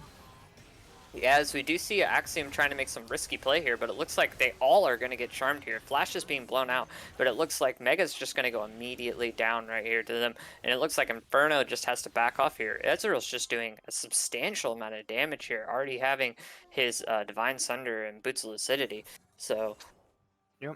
We did see Inferno using his ultimate there on Kip to burn Kip's stopwatch, which I don't think should be a big deal. I think he'll most likely go Hourglass second, as Kate gets caught. Yeah, it looks like the Fallen might be in a little bit of trouble here. He's gonna be try to be saved by Inferno, but it looks like that he's just gonna get knocked up. Nothing's gonna come out of it. But they are gonna go for this drag here. There's gonna be no one to answer this. Like there's three Yeah. people there. The closest person you have is Listen to the Beat. Like the best they can hope for is for Axiom to take a little bit of farm up here. Carnage will be able to answer though and just clear this wave off of this tower. And somehow, after all that fighting, they were still able to send Carnage to the Rift Herald, get the Rift Herald in the last 5 seconds before it despawns, and get the Dragon. These guys are off to the races, and honestly, this is looking like it should be a quick game as well. Yeah, it feels like this game's actually going to be a little bit quicker than the last game we saw when, but it's just such a testament to La Espada as a team. Like they were down, hot take probably felt a little bit more confident coming into this one with that lead that they accumulated early, but none of them gave up. They went into this with losing lanes and their losing lanes still came out of this on top. Mm-hmm. But it looks like Ezreal is going to be tracked down here by listening to the beat. But Kip actually coming in here. It looks like he's got to be careful. Fallen does dodge the Lilia Q. And it looks like Foch is actually going to come up here and clean up this wave real quick. And Inferno and Mega just have to back off. They do not have places to run as it looks like Foch is actually going to get stunned here. But they got to get out of here. There is, all right, there, Carnage on the most fed freaking Mordekaiser I've ever seen this early on in a game. Yeah, and the problem with this game for Hot Take is they have no one that is safe at all in team fights. Their Udyr's not living to anyone. Their Vlad's getting deleted. Their Kaylin, she can't even get close to anyone. And it's like, Yeah, how this do you is- team fight if everyone's just gonna die and run away constantly? Like, you don't look at this.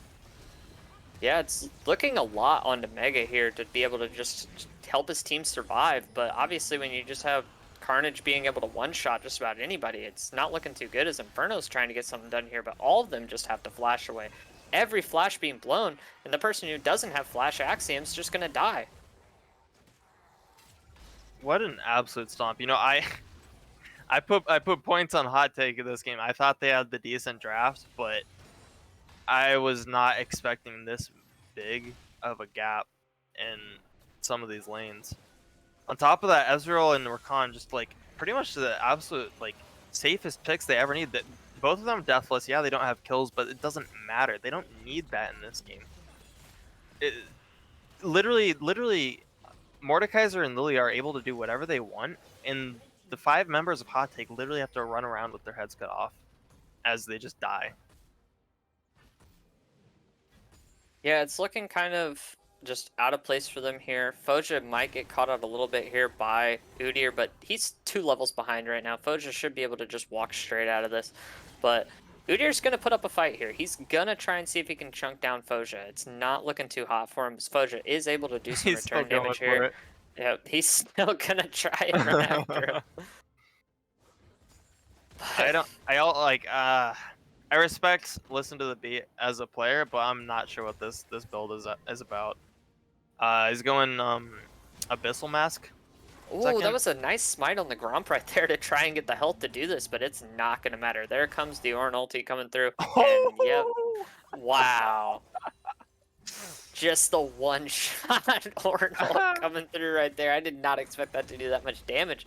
Kip's going to come in here and try and get a little bit of damage off, but there's Gonna be that means Mega should be going down here. Yep, that's one shot coming through on him. Axiom trying to get some follow-up damage. He does not hit the W to be able to pull him back in, but now Inferno wants to chase after Foja. I do not know what Hot Take's problem with Foja here is, but everybody seems to have something up with him because Inferno's just going to go down for chasing him. And it looks like he's going to suffer the same fate as what Listen to the Beat suffered here. Yep. But it Complex looks like pick up the Death first Realm, kill of the you game. go Axiom. Axiom is stuck in here right now. He uses the ult to try and live out Carnage, but he is just 3 levels behind right now. And he does make it out of it alive, but the flash comes through and Axiom does not have the damage to take him down. He had the sustain, but no damage to come out of that on top. But Udyr, this is Listen not to where the you want to Beat be. is just not doing, that is just not the best decision. He is listening to the beat of Mordekaiser cracking his skull at this point. Holy. Yeah, Carnage definitely came here to freaking play. He ate his Wheaties this morning. All right, He like this definitely man. ate some Wheaties. He ate like 15 bowls of Wheaties. Came out with the biggest biceps in the world and just showed up all these players. Holy. I do not. Holy moly, what an absolute gap in the mid lane. 13,000 gold on the Mordekaiser to 6,800 coming out of Vlad. Like, whew, that's a big boy.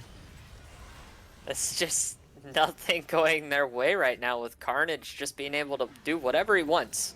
They say Mundo goes wherever he pleases. Well, But Carnage is Mundo incarnate.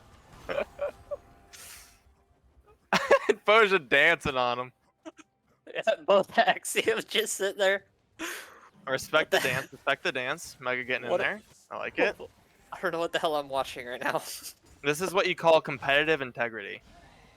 Oh At no, its Carnage finest. broken competitive integrity. All right, so Carnage. we All should be right. going to game 3 here. That is actually Yeah. against the rules. Can we get some warnings issued? This is not Yep, okay.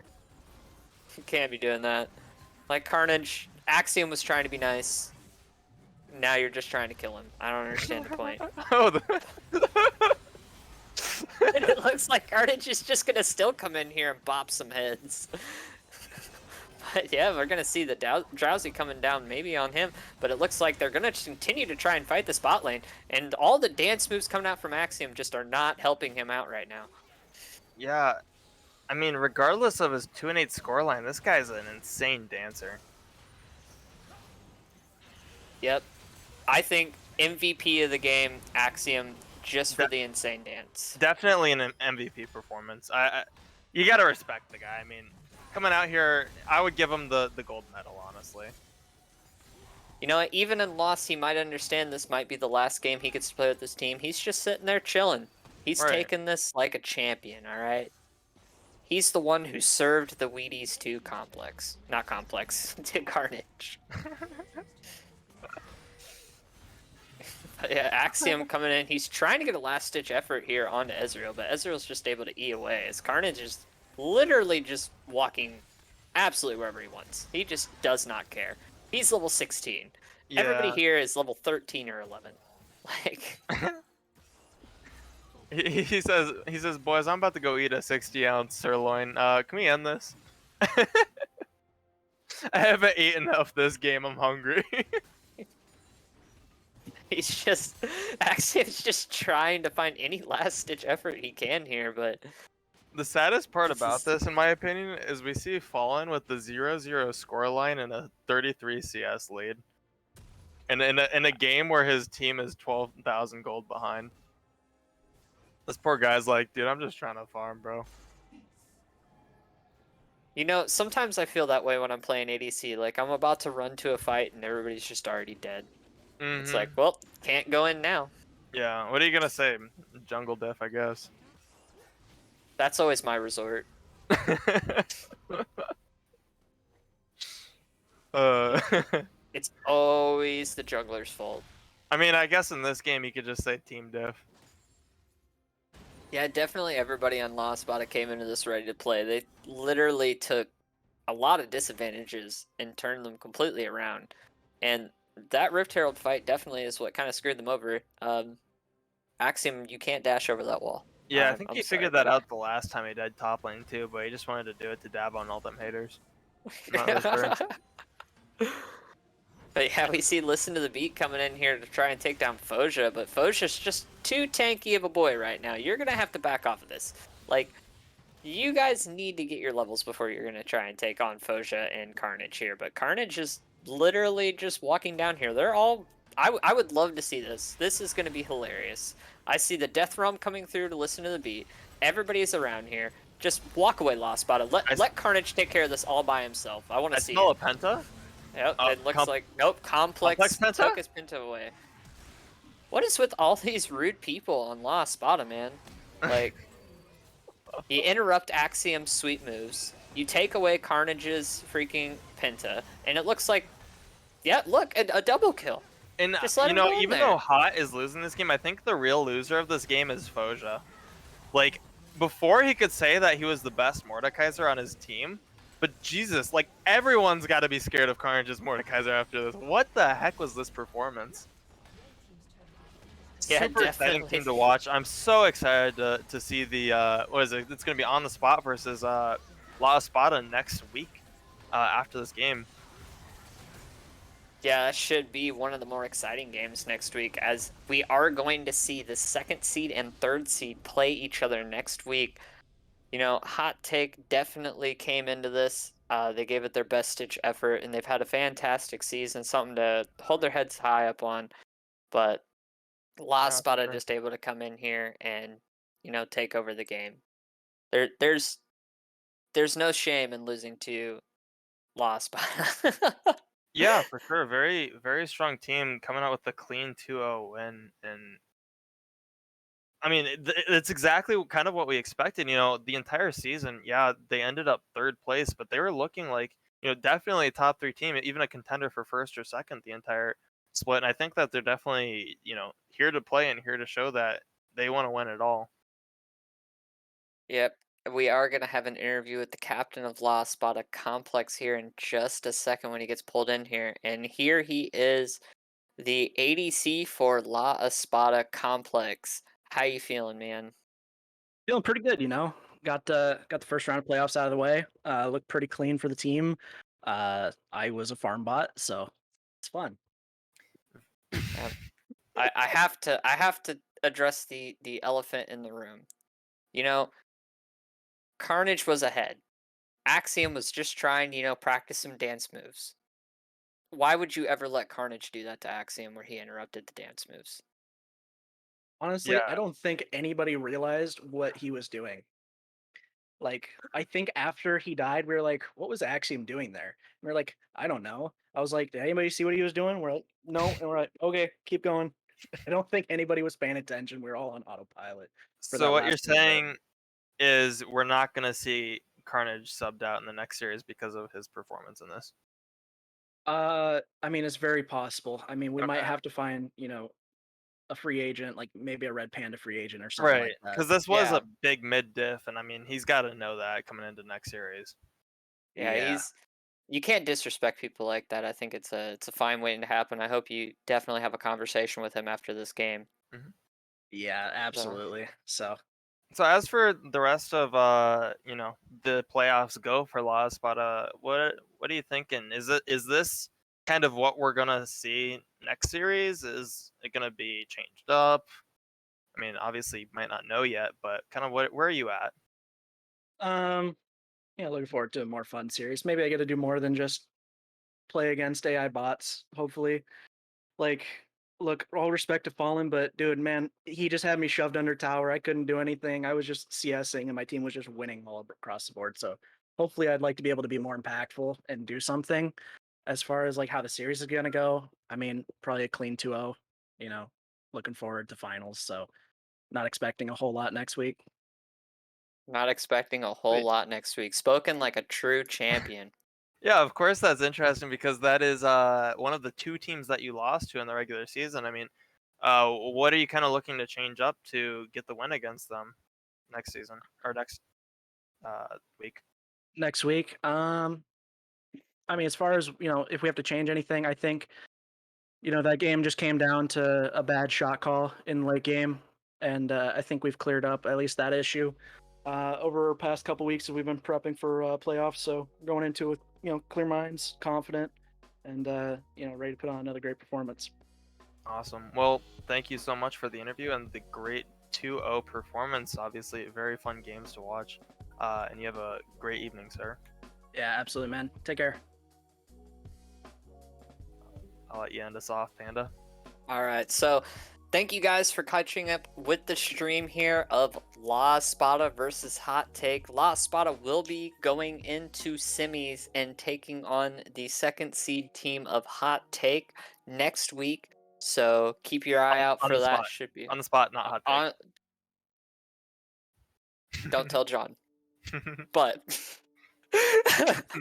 but yeah, thank you for the correction. But it will be the second seed team, OTS versus La Espada. So keep your eyes out for that game. Should be a banger.